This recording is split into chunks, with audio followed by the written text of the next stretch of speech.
ভয়ের আড্ডা। যারা এখানে আসবে তাদের সমাপ্তি হবে অন্ধকারে। তো হ্যালো বন্ধুরা, ওয়েলকাম ব্যাক ভয়ের আড্ডার নতুন একটি এপিসোডে। তো আজকে আমাকে একজন ইমেলে ঘটনা পাঠিয়েছে। তো তার নাম হলো শুভ্রজিৎ। শুভ্রজিৎ বলছে, আপনি আমাকে চিনবেন না, আমিও আপনাকে চিনি না, তবুও এই ঘটনাটি আমি আপনাকে পাঠাচ্ছি। তো যদি ঘটনাটি ভালো হয় তাহলে দয়া করে আপনাদের চ্যানেলে শোনান। ঘটনাটি আমার মনে হলো যে এটা সিলেক্ট করা যেতে পারে, তো তাই আমি ঘটনাটি সিলেক্ট করলাম। তো চলো বেশি কথা বাড়াবো না, সরাসরি যাবো আজকের ঘটনায়। ঘটনাটি ঘটে 1 সপ্তাহ আগে। আমি কাজের জন্য নতুন জায়গায় এসেছিলাম। থাকার জায়গা না পেয়ে একটা পুরনো বাড়িতে ভাড়াটে হিসেবে উঠলাম। বাড়িটার মালিক বলেছিল শান্ত জায়গা, কোনো ঝামেলা নেই। তো একদিক দিয়ে আমার পছন্দ হলো, আর তার মধ্যে ভাড়াও অনেক কম। আমি আর কিছু না ভেবেই রাজি হয়ে গিয়েছিলাম। তারপর প্রথম 2 দিন সব ঠিক ছিল, কিন্তু তৃতীয় দিন রাত থেকে সব বদলে গেল। সেদিন রাতে প্রায় 12টার সময় হঠাৎ ঘুম ভেঙে যায়। মনে হচ্ছিল কেউ যেন আমার ঘরের ভিতর দিয়ে হাঁটছে, পায়ের শব্দ। আমি উঠে লাইট জ্বালালাম, কিন্তু ঘরে কেউ ছিল না।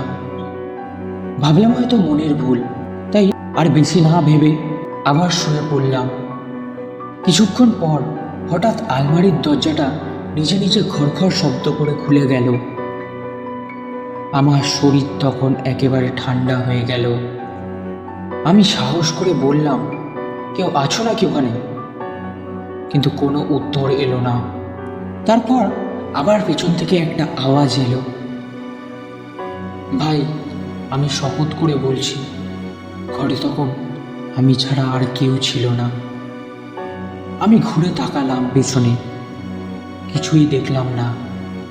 কিন্তু আয়নায় আমার পেছনে একজন দাঁড়িয়ে ছিল।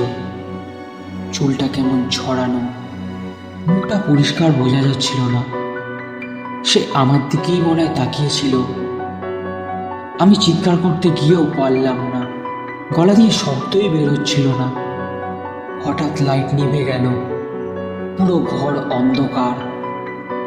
কয়েক সেকেন্ড পর আবার লাইট জ্বলে উঠল, আর তখনও ঘরে কেউ ছিল না। সবকিছুই স্বাভাবিক, যেন কিছুই হয়নি। সেই রাতের পর থেকে প্রতিদিনই কিছু না কিছু হচ্ছিল। কখনো দরজা খুলে যেত, কখনো কেউ যেন নাম ধরে ডাকতো, কখনো মনে হয় কেউ পাশে বসে আছে। আমি বুঝে গেছি এই বাড়িতে স্বাভাবিক কিছু ছিল না, কিছু একটা এখানে আছে। তাই আমি আর বেশি চিন্তা না করে বাড়ি বদলে নিই। তো যে বাড়িতে আগে আমি ছিলাম, সেই বাড়িতে বাড়ির মালিক নিজেও থাকতো না। তো তারপরে আমি আর বেশি কিছু ভাবি না, কিছুদিনের মধ্যেই বাড়ি চেঞ্জ করে নিই।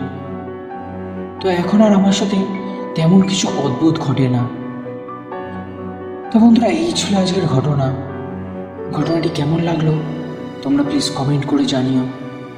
যদি ঘটনাটি ভালো লেগে থাকে তো লাইক, কমেন্ট, সাবস্ক্রাইব করতে ভুলো না।